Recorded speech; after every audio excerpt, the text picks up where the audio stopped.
Je m'appelle Luis Fernando Rivera. J'étais un soldat de l'armée mexicaine et j'ai servi lors d'une mission de paix dans des terres que je n'aurais jamais imaginé fouler.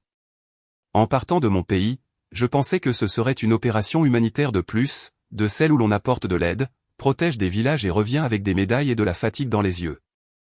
Mais ce que j'ai vécu au cœur du désert africain a changé mon âme pour toujours. Je n'étais ni prêtre, ni missionnaire, ni même un homme particulièrement pieux. Je faisais mes prières plus par habitude que par véritable foi. Ma mère, une femme d'une profonde dévotion, me disait toujours avant chaque déploiement, « Prends ceci avec toi, mon fils. Ce n'est pas juste une image, c'est un morceau du ciel. » Puis, elle me mettait entre les mains une petite image de la Vierge de Guadalupe, usée par les années et le frottement de ses doigts. Je la gardais dans la poche intérieure de mon uniforme sans trop y penser, comme on garde une amulette qui ne dérange pas. En arrivant au Soudan, la chaleur m'a frappé comme un mur, le sable, la poussière, les cris dans des langues que je ne comprenais pas. C'était un lieu sans horizon, où le ciel semblait trop grand et l'âme trop petite. Les conflits entre tribus, les attaques de milices et les villages dévastés apportaient chaque jour une nouvelle blessure à mon cœur. Cependant, au milieu de tant d'horreurs, il y avait une petite chapelle, construite par des missionnaires des décennies auparavant, où quelques villageois chrétiens se réunissaient en secret pour prier. Je ne comprenais pas pourquoi cet endroit m'attirait tant. Chaque fois que nous patrouillions à proximité, je ressentais le besoin de m'arrêter quelques minutes. C'était une chapelle en terre avec une croix en bois grossière et une petite image de la Vierge Marie sur l'autel, peinte à la main et presque effacée par le temps. Il y avait quelque chose dans ses yeux, dans ce regard de tristesse et de tendresse, qui me faisait rester en silence sans en connaître la raison.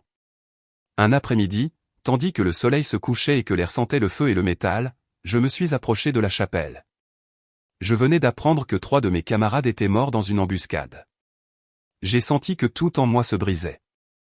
Je me suis agenouillé devant cette image et, pour la première fois depuis de nombreuses années, j'ai parlé à Dieu, « Si tu es là, ne me laisse pas perdre la tête dans cet enfer. Si ta mère peut m'entendre, qu'elle me regarde au moins une fois pour me rappeler que je suis toujours humain. » Cette nuit-là, j'ai rêvé d'elle, non pas de la Vierge de Guadalupe que je connaissais, mais d'une figure lumineuse vêtue de bleu, dont les yeux contenaient tant d'amour que je me suis réveillé en pleurant. Elle n'a pas parlé, mais son regard m'a traversé d'une paix qu'aucune guerre ne pourrait détruire. À partir de ce jour, chaque fois que je partais en patrouille, je touchais l'image sur ma poitrine et répétais en silence, « Mère, couvre-moi de ton manteau. » Les semaines passèrent et le danger grandissait. Les insurgés avaient commencé à attaquer tout symbole chrétien, église, croix, image sacrée. Ils voulaient effacer toute trace de foi. Un matin, nous avons reçu l'ordre d'évacuer un village sous menace. Quand nous sommes arrivés, l'endroit brûlait, maisons détruites, cris, fumée, chaos. J'ai couru vers la petite chapelle, le cœur serré, et là je l'ai vue.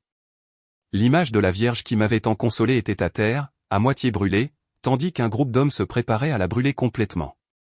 Quelque chose en moi a éclaté. Je n'ai pas réfléchi, je n'ai pas raisonné, j'ai juste agi. J'ai couru vers eux en criant d'arrêter. L'un d'eux a pointé son arme sur moi, mais cela m'était égal. Je me suis jeté sur l'image, la couvrant de mon corps tandis que les flammes commençaient à se propager sur les murs. J'ai senti la chaleur monter le long de mes jambes, une douleur insupportable, l'odeur de chair brûlée. J'ai entendu des coups de feu, des cris, puis plus rien, juste le silence. Je me suis réveillé dans une tente médicale sans jambes. Les médecins m'ont dit qu'ils avaient dû les amputer pour me sauver la vie. La première chose que j'ai demandé n'était pas pour moi, mais pour l'image. Une infirmière locale m'a regardé, surprise, et a dit qu'ils avaient trouvé une petite peinture parmi les ruines, intacte, sans une seule tache de fumée. Ils disent que c'est impossible, a-t-elle murmuré. Cette nuit-là, tandis que la douleur physique me faisait me tordre, j'ai senti que quelqu'un était à mes côtés. Je n'ai pas ouvert les yeux, mais je le savais. Un parfum de rose a rempli l'air sec de la tente. Et au plus profond de mon âme, une voix douce, pleine de compassion, a murmuré, « Tu n'as rien perdu, mon fils. Tu as gagné ce qui ne peut être vu. » J'ai fermé les yeux et j'ai pleuré, non de tristesse, mais de quelque chose que je n'avais jamais ressenti, une certitude absolue que, même si le monde m'avait laissé sans jambes, le ciel venait de me donner des ailes. Les premiers jours après l'amputation furent une sorte d'enfer silencieux, non pas à cause de la douleur physique insupportable, mais à cause du vide laissé par la perte de mes jambes. Je regardais le toit de la tente médicale, j'écoutais les gémissements d'autres blessés et je me demandais quel sens il y avait à continuer de respirer. J'avais survécu, oui, mais au prix de mon corps, de mon but, de tout ce qui m'avait défini en tant que soldat. Je me répétais en silence, pourquoi ne m'as-tu pas laissé mourir là, Seigneur, si la Vierge m'a protégé? Pourquoi m'as-tu tant enlevé? L'aumônier du camp venait chaque matin prier avec moi. C'était un vieil homme au visage serein et aux mains tremblantes. Il me parlait de la foi, comme on parle de l'air invisible, mais essentiel. Cependant, mes pensées étaient sombres, chargées de rage. Je ne comprenais pas la raison de mon sacrifice. Parfois, lorsque la douleur montait le long de mes moignons bandés, je criais en silence vers le ciel et n'obtenais que l'écho vide du désert en réponse.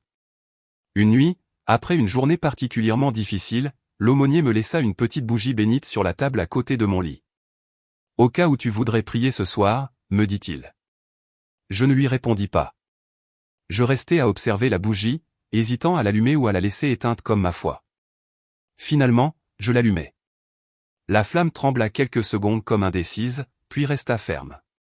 C'est alors que je l'ai ressenti.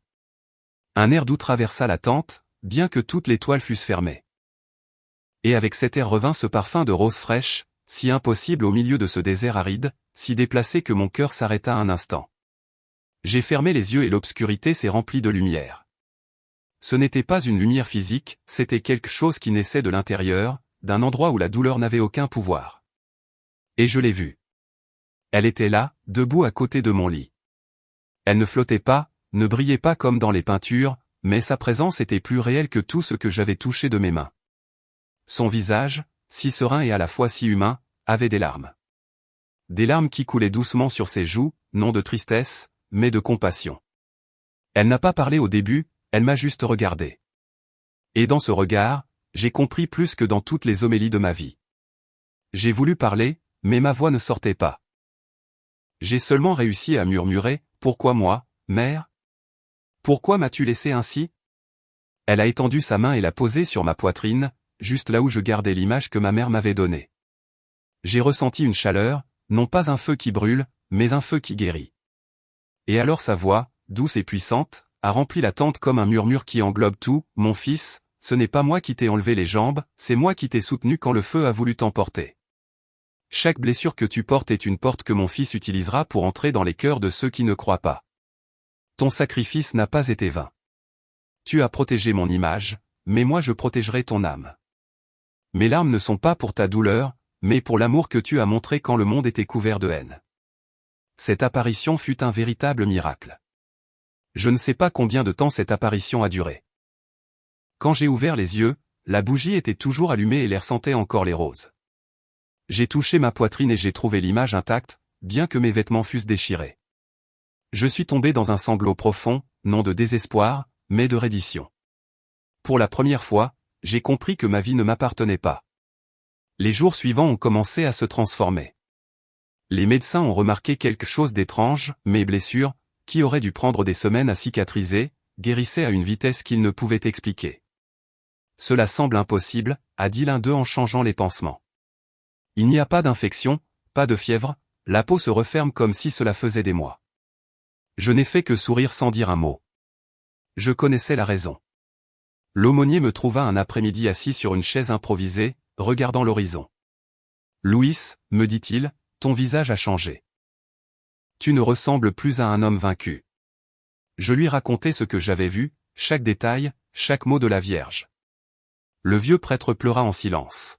« Tous les miracles ne sont pas pour la vie physique, me répondit-il. Certains sont pour l'éternité. » Ce témoignage me donnait une nouvelle espérance. Cette nuit-là, je n'ai pas pu dormir. J'écoutais les sons du camp, les radios, les bottes, les murmures. Tout semblait si humain, si petit, comparé à ce que j'avais ressenti. Je me suis demandé si je devais raconter mon histoire aux autres ou si c'était un don que je devais garder seulement dans mon cœur, mais quelque chose m'a dit que ce n'était pas encore fini, que ce que j'avais vu n'était pas la fin du miracle, mais seulement son début. Les jours passèrent et je sentis une force nouvelle. J'appris à me déplacer avec les prothèses qu'on m'avait apportées, mais au-delà de l'effort physique, il y avait quelque chose de différent en moi. Quand je touchais l'image, je ne sentais pas du papier, mais une présence. Parfois, en priant, le même parfum de rose revenait, emplissant l'air pendant quelques secondes, comme si la Vierge Marie me rappelait « Ah, je suis toujours là ». Cependant, tous ne croyaient pas à ce miracle marial. Certains camarades se moquaient. Ils disaient que la chaleur m'avait fait halluciner. D'autres, ceux qui avaient été avec moi dans la chapelle avant l'incendie, gardaient le silence, par peur ou par respect, je ne sais pas. Mais il y en eut un jeune soldat kényan nommé Samuel, qui me regarda un après-midi et me dit « Moi aussi je l'ai vu, frère. Quand nous t'avons sorti des décombres, il y avait une lumière sur toi et le feu ne te touchait pas. » Un frisson me parcourut le dos. Le miracle n'avait pas été seulement pour moi. Il y avait des témoins. Et en moi, la voix de la Vierge résonna de nouveau, « Ne crains pas de raconter ce que tu as vu, car ma douleur sera un réconfort pour beaucoup. » C'est alors que j'ai compris que je devais retourner dans ce village détruit, à l'endroit où j'avais perdu mes jambes et trouvé le ciel. Je ne savais ni comment ni quand, mais je savais que le désert gardait encore quelque chose que je devais voir, quelque chose qui m'attendait parmi les ruines et le sable. Retourner à l'endroit où l'on a failli mourir n'est pas facile, mais quelque chose de plus fort que la peur me poussait. Je sentais au plus profond de mon âme une voix insistante, maternelle, qui me disait « Reviens, mon fils, là où tu as laissé ton corps, tu recueilleras ton esprit. » Les supérieurs du détachement ne comprenaient pas pourquoi je voulais retourner dans cette zone encore dangereuse, mais l'aumônier intercéda pour moi. « Laissez-le partir, leur dit-il, il ne cherche pas la guerre, il cherche son but. » Et ainsi, quelques semaines plus tard, j'entrepris le voyage de retour dans le désert. J'étais accompagné de 3 soldats locaux, parmi eux Samuel, celui qui avait dit avoir vu la lumière le jour de l'incendie. Pendant le trajet, le paysage semblait sans fin, dunes, ruines, silence, tout couvert d'une tristesse ancienne. Chaque pas des chameaux soulevait une poussière qui semblait mêler sable et mémoire. Quand nous sommes arrivés au village, il ne restait presque rien, seulement des pierres noircies, un puits sec et ce qui fut autrefois la chapelle. Je restais à regarder les ruines, sentant mon cœur battre au même rythme que le vent. Samuel se signa et murmura, « Tout a commencé ici. » Je m'approchai lentement de l'autel détruit. Les murs s'étaient effondrés, mais parmi les décombres on distinguait un morceau de couleur, quelque chose de petit, brillant sous le soleil. C'était elle, l'image de la Vierge, la même que j'avais protégée de mon corps. Incroyablement, elle était toujours intacte, sans une seule fissure, sans trace de fumée ni de poussière. Je la pris de main tremblante et sentis un courant de chaleur parcourir ma poitrine comme si sa présence s'allumait de nouveau. Samuel tomba à genoux. Les 2 autres soldats reculèrent, stupéfaits. L'air autour devint dense, vibrant, chargé de quelque chose qui n'était pas de ce monde. Alors je l'entendis. Un son doux, comme un sanglot contenu. Il venait de l'image ou peut-être de l'air lui-même, je ne sais pas. Je restai immobile, observant comment les yeux de la Vierge, pain à la main, commençaient à s'humidifier. Des gouttes cristallines descendaient sur ses joues, tombant sur le sable, laissant de petites marques lumineuses comme si le sol buvait des larmes du ciel. Samuel cria, « Elle est en train de pleurer. La mère est en train de pleurer pour toi, mon frère. » Les 2 autres soldats incrédules s'approchèrent lentement. L'un d'eux, musulman, retira son turban en signe de respect et murmura en arabe, « Marie, mère d'Isa. » Nous restâmes tous silencieux. Personne ne respirait. C'était un instant suspendu entre la terre et le divin. La lumière changea. Ce n'était pas le reflet du soleil, c'était une clarté douce qui émanait du visage de la Vierge, illuminant les ruines d'une lueur blanche et dorée. Je m'agenouillai, incapable de soutenir ce regard qui semblait maintenant vivant. Et la voix revint, cette fois non seulement en moi, mais résonnant autour de nous tous, comme si l'air lui-même parlait. Ce fut l'apparition la plus marquante. « Mon fils, mes larmes ne sont pas de tristesse, mais d'amour. Je pleure parce que mon cœur maternel ne supporte pas de voir tant de douleur parmi les enfants de Dieu. Je pleure pour les guerres, pour ceux qui tuent et ceux qui meurent, pour ceux qui oublient d'aimer. Mais je pleure aussi pour toi, Louis, parce que tu as donné ton corps pour protéger le visage de la foi quand le monde voulait l'effacer. » Je ne savais pas si les autres avaient entendu les mots, mais leur visage montrait le même étonnement. Samuel pleurait ouvertement. L'un des soldats tomba à genoux et commença à prier, bien qu'il ne connût pas les mots. L'autre, les yeux grands ouverts, murmurait dans sa langue, « Cela ne peut pas être humain. » Soudain, une rafale de vent se leva, mais au lieu de soulever la poussière, elle apporta le même parfum incomparable de roses fraîches. C'était si intense que nous le sentîmes tous. Je levai l'image et l'embrassai contre ma poitrine, tremblant. À ce moment, quelque chose changea en moi. Le poids de la culpabilité, de la peur, de la douleur physique disparut. Je ressentis une paix si profonde que les larmes jaillirent sans contrôle. Mère, dis-je en sanglotant, si tu pleures pour nous, comment ne croirions-nous pas? Comment ne pas te donner toute notre vie si tu restes ici avec nous?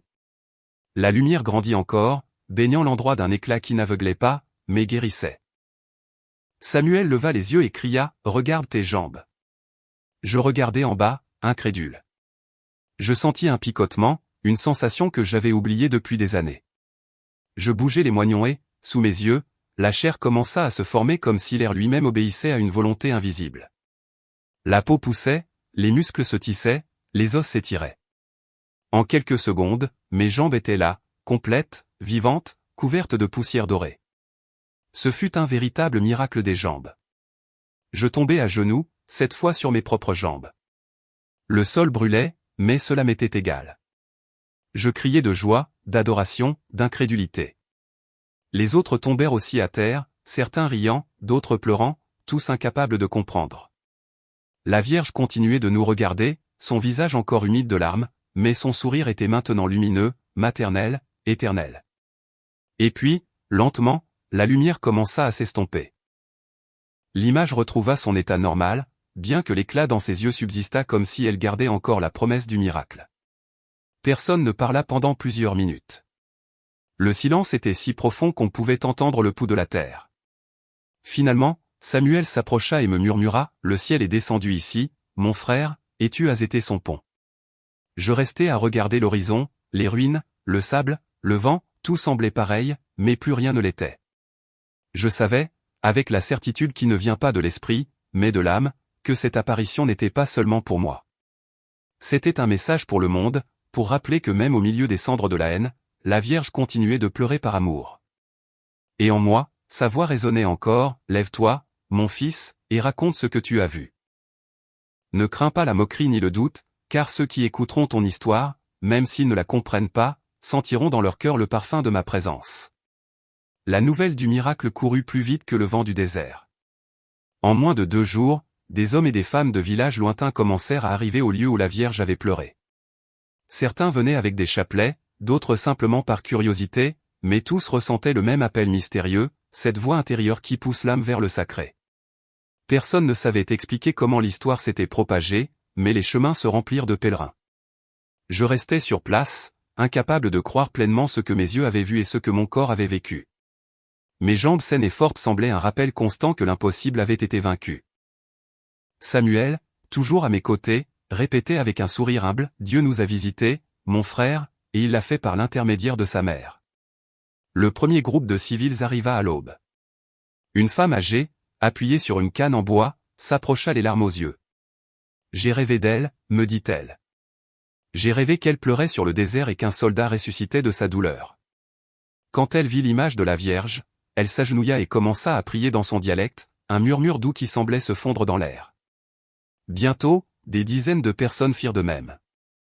À midi, l'endroit s'était transformé en un petit sanctuaire improvisé. Les pèlerins déposaient des bougies, des fleurs séchées, des morceaux de tissu avec des noms écrits, comme si chacun voulait y laisser un morceau de son espérance.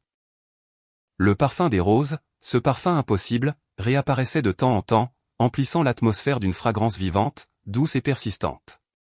Certains disaient qu'il venait de l'image, d'autres que c'était simplement le signe qu'elle était toujours là, invisible, mais présente. Cependant, tous ne regardaient pas avec foi.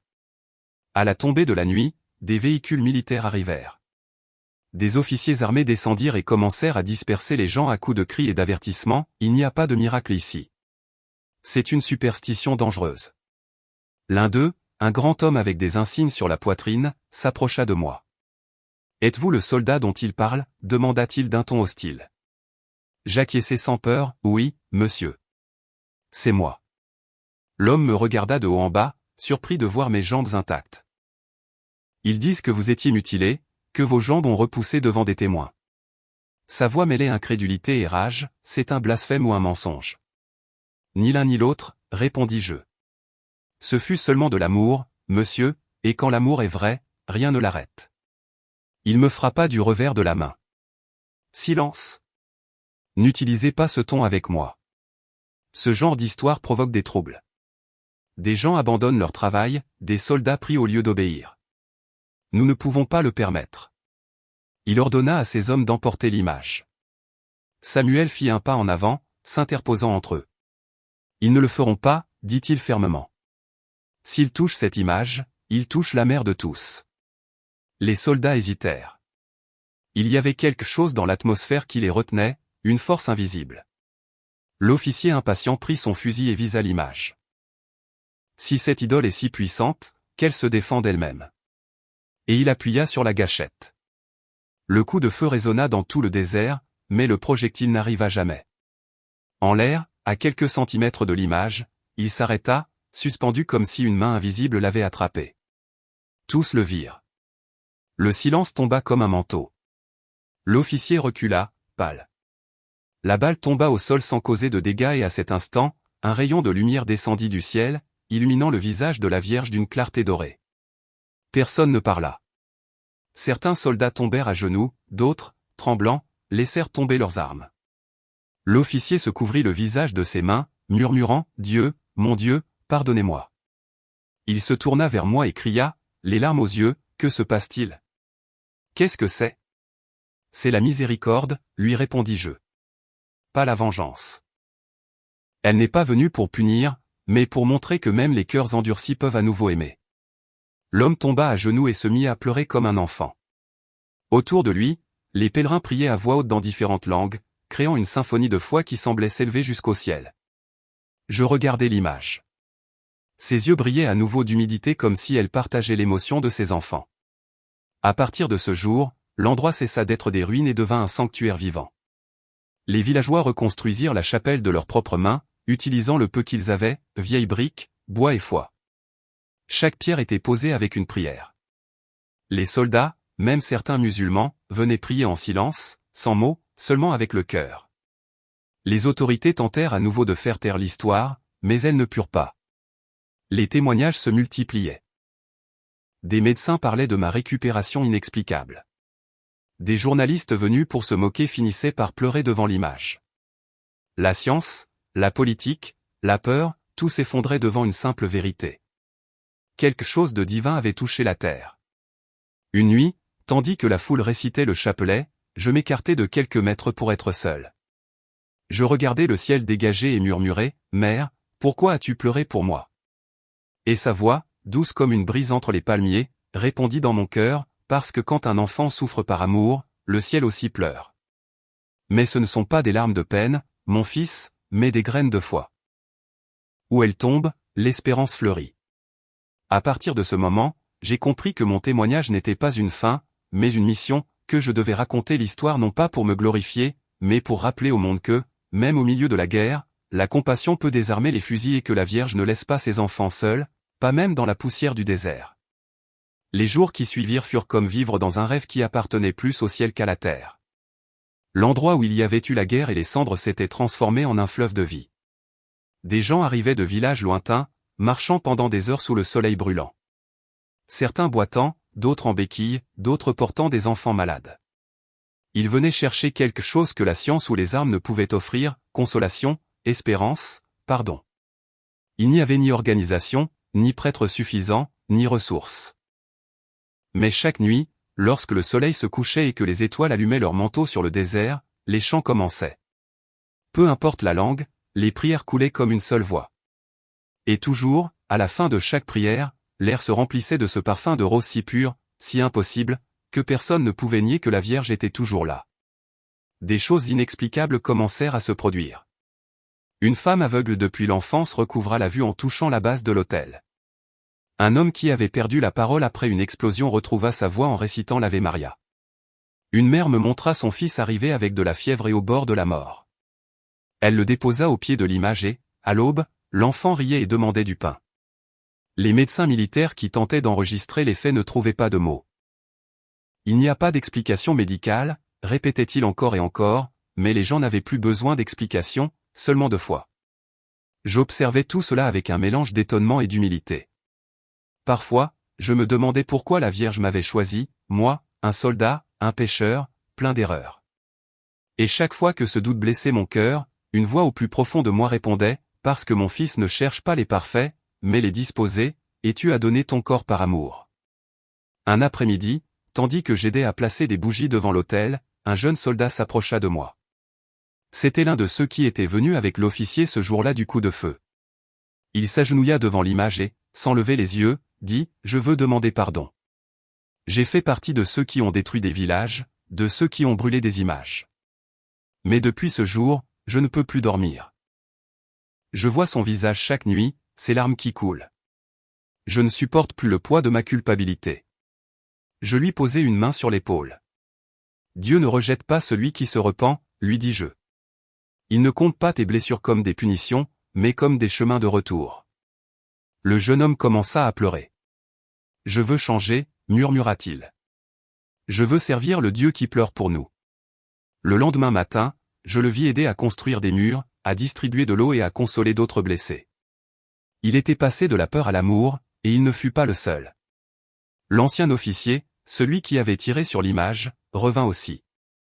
Il venait sans armes, sans uniforme, le visage émacié, mais les yeux illuminés par quelque chose de nouveau. Il me chercha parmi la foule et s'agenouilla devant moi. « Je ne suis pas digne de vous parler, dit-il. Mais je suis venu confesser quelque chose. Le jour où nous avons tiré, j'ai senti que quelque chose en moi se brisait. J'ai passé des nuits entières à demander pardon. Je veux offrir ma vie pour protéger cet endroit si vous le permettez. » Je le relevai et l'embrassai. « Ne me le demande pas à moi, lui répondis-je. Demande-le lui. Si son cœur t'a pardonné, personne d'autre ne peut te juger. » Et ainsi il fit. À partir de ce moment, l'homme qui avait été instrument de destruction devint gardien du sanctuaire. Personne ne pouvait le comprendre, mais tous le respectaient. Peu à peu, les villages voisins commencèrent à se transformer. Là où il y avait eu de la violence, des journées de prière commencèrent à être organisées. Les enfants apprenaient à réciter le chapelet et les mères enseignaient à chanter des hymnes qui parlaient de paix. Même certains leaders musulmans, voyant les changements, s'approchaient avec curiosité et respect. « Je ne comprends pas tout ce que vous prêchez, » me dit l'un d'eux. « Mais si votre Dieu fait pleurer sa mère par amour, alors il doit être un Dieu de miséricorde. » Je n'étais plus le même homme qui était arrivé dans le désert. Mes jambes guéries étaient un témoignage visible, mais ce qui avait le plus changé, c'était mon âme. Avant, je croyais que le courage était de manier une arme. Maintenant, je savais que le vrai courage était de s'agenouiller devant le mystère et de dire « Que ta volonté soit faite ». L'aumônier, qui était revenu sur les lieux après avoir entendu les rumeurs du miracle, me serra dans ses bras en me voyant marcher. « Louis, mon fils, me dit-il les larmes aux yeux, le Seigneur a fait de toi un signe vivant, mais souviens-toi, les miracles ne se gardent pas, ils se partagent. Ne reste pas ici pour toujours. Tu dois porter ce témoignage au monde. » Cette nuit-là, je ne dormis pas. Je marchais sur le sable sous un ciel sans lune, guidé seulement par la lumière des étoiles. Je sentais dans ma poitrine un feu doux, une voix qui m'appelait à continuer. Je m'agenouillai et priai, « Mère, si tu veux que je parle, je parlerai. Si tu veux que je souffre, je souffrirai. Seulement, ne me laisse pas oublier tes larmes, car en elles j'ai trouvé la raison de vivre. » Le vent souffla avec force, soulevant un nuage de poussière dorée qui m'enveloppa un instant. Et dans ce silence lumineux, j'entendis de nouveau sa voix, « Mon fils, les larmes que tu as vues n'étaient pas la fin, mais le début. Car chaque larme qui tombe de mon visage est une graine de foi qui germera dans le cœur de celui qui écoutera ton histoire. Va et raconte-la. Ne crains pas le doute du monde, car l'amour qui naît de la douleur est éternel. » Je me suis levé, j'ai respiré l'air du désert et j'ai compris que ce lieu, autrefois témoin de destruction, était devenu un berceau d'espérance et que ma mission ne faisait que commencer. Je suis rentré dans mon pays de nombreux mois plus tard. Le voyage fut long, non seulement à cause de la distance, mais aussi à cause du poids invisible que je portais dans mon âme. Ce n'était pas un fardeau, c'était une mission. J'emportais avec moi une copie de l'image de la Vierge qui avait pleuré dans le désert, un morceau de tissu imbibé de ses larmes qui étaient tombées sur le sable et un cœur qui ne connaissait plus la peur. Quand l'avion atterrit, je sentis le sol trembler sous mes nouvelles jambes, comme si la terre elle-même reconnaissait le miracle que je portais en moi. Ma mère m'attendait à l'aéroport. Quand elle me vit marcher, elle se couvrit la bouche de ses mains et commença à pleurer. « Mon fils, ce n'est pas possible. Tes jambes. Je m'agenouillai devant elle et lui montrai la petite image usée qu'elle m'avait donnée avant mon départ. Mère, lui dis-je, elle a tenu sa promesse. Non seulement elle m'a protégé, mais elle a pleuré pour moi. Nous nous sommes embrassés en silence et dans cette étreinte, j'ai compris que l'amour d'une mère sur terre et l'amour de la mère du ciel naissent du même cœur. J'ai commencé à visiter des paroisses, des hôpitaux, des prisons. Je n'avais ni préparation théologique, ni discours élaborés. Je racontais simplement mon histoire. Je racontais comment le feu ne m'avait pas consumé, comment le sable ne m'avait pas enseveli, comment la Vierge a pleuré et le ciel est descendu toucher la terre. Beaucoup écoutaient avec des larmes, d'autres avec doute, certains avec incrédulité. Mais tous, d'une manière ou d'une autre, étaient touchés, non par mes paroles, mais par la vérité qui respirait entre elles. Un après-midi, alors que je parlais dans une humble église à la périphérie de Guadalajara, un jeune homme s'approcha de moi après la messe. « Seigneur, me dit-il d'une voix tremblante, j'ai pensé à me suicider. Je ne crois en rien, je ne ressens rien. Mais pendant que vous parliez, j'ai senti des roses. Il n'y a pas de fleurs ici. Je ne comprends pas ce que c'était. » Je lui posai une main sur l'épaule. « C'était elle, lui répondis-je. Tu n'as pas besoin de comprendre, laisse-la juste t'aimer. » Ce jeune homme commença à pleurer et quelque temps plus tard, j'appris qu'il était devenu bénévole dans un hôpital. Ainsi, peu à peu, j'ai compris que le miracle n'avait pas pris fin dans le désert. Il continuait à se multiplier dans chaque cœur qui croyait, dans chaque vie qui s'abandonnait à l'amour. Les journaux parlaient de moi, certains pour se moquer, d'autres pour enquêter. Des médecins ont examiné mes dossiers. Des journalistes se sont rendus au sanctuaire. Personne n'a pu rien expliquer. Certains sont revenus sceptiques, d'autres convertis. Et au milieu de tout le bruit du monde, une certitude continuait de grandir en moi, la Vierge n'a pas pleuré seulement pour moi, mais pour tous les enfants qui souffrent sans espérance. Un jour, je fus invité à retourner au Soudan. J'hésitais au début. Je craignais qu'en revenant, le souvenir de la douleur ne me submerge. Mais une nuit, pendant que je priais, j'entendis de nouveau cette voix, « Mon fils, là où ta blessure a commencé, ma consolation fleurit maintenant. Reviens, car mes larmes portent encore des fruits. » J'acceptai. Quand j'arrivai au sanctuaire, je le trouvai méconnaissable. Là où il y avait eu des ruines, il y avait maintenant un temple simple mais beau, construit par les mains de nombreuses religions. Sur les murs pendaient des centaines de témoignages, béquilles, lettres, photographies, petits chapelets, morceaux de tissu avec des mots de remerciement écrits dans différentes langues. On me dit que chaque semaine des pèlerins arrivaient de tout le continent et que les larmes de la Vierge, recueillies dans de petits flacons de verre, avaient été une source de guérison pour des malades dans différents pays. L'ancien officier, devenu frère, m'accueillit avec un sourire tranquille. « Regarde ce que Dieu a fait, » me dit-il. Ce qui fut un champ de mort est maintenant une terre de vie. Nous nous agenouillâmes devant l'image originale. La lumière du crépuscule entrait par une fissure du toit et tombait juste sur son visage. Un instant, il me sembla revoir l'éclat de ses larmes sacrées. J'ai fermé les yeux et j'ai parlé du plus profond de mon être. « Mère, je ne suis pas digne de tant d'amour. Je t'ai vu pleurer pour moi, mais je sais que tes larmes continuent de tomber pour un monde qui ne veut pas regarder le ciel. Que puis-je faire de plus ?» Et sa voix répondit, si douce qu'elle semblait à peine un souffle, « Continue d'aimer, mon fils. Là où l'amour semble impossible, c'est là que je veux que tu sois. Là où la foi s'éteint, tu porteras ma lumière. Ne crains pas de perdre, car celui qui aime ne perd jamais. » Je suis sorti du temple le cœur en feu.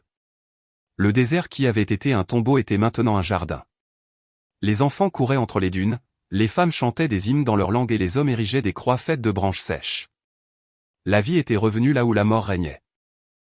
Et je compris que c'était cela le vrai miracle, non pas que mes jambes soient revenues, mais que mon âme ait appris à marcher. Depuis, chaque fois que je raconte mon histoire, je ne parle pas de moi, je parle d'elle, de la mère qui a pleuré dans le désert pour un soldat qui ne savait pas prier, de la femme qui continue d'intercéder pour un monde qui oublie de regarder le ciel. Et chaque fois que quelqu'un me demande si je la sens encore près, je ferme les yeux et réponds, oui, elle est ici, dans chaque larme d'amour, dans chaque pardon offert, dans chaque vie qui renaît de la douleur. Et si jamais tu doutes, et si jamais tu sens que le poids de la vie t'ensevelit comme le sable du désert, souviens-toi de ceci, la Vierge pleure pour toi aussi, non de tristesse, mais d'amour, car chaque larme d'elle est une promesse d'espérance, un signe que le ciel ne nous a pas abandonnés. Je le sais, je l'ai vécu. Et tant que j'aurai le souffle, je continuerai à dire son nom, Marie, ma mère, mère de tous. Merci d'avoir pleuré pour moi.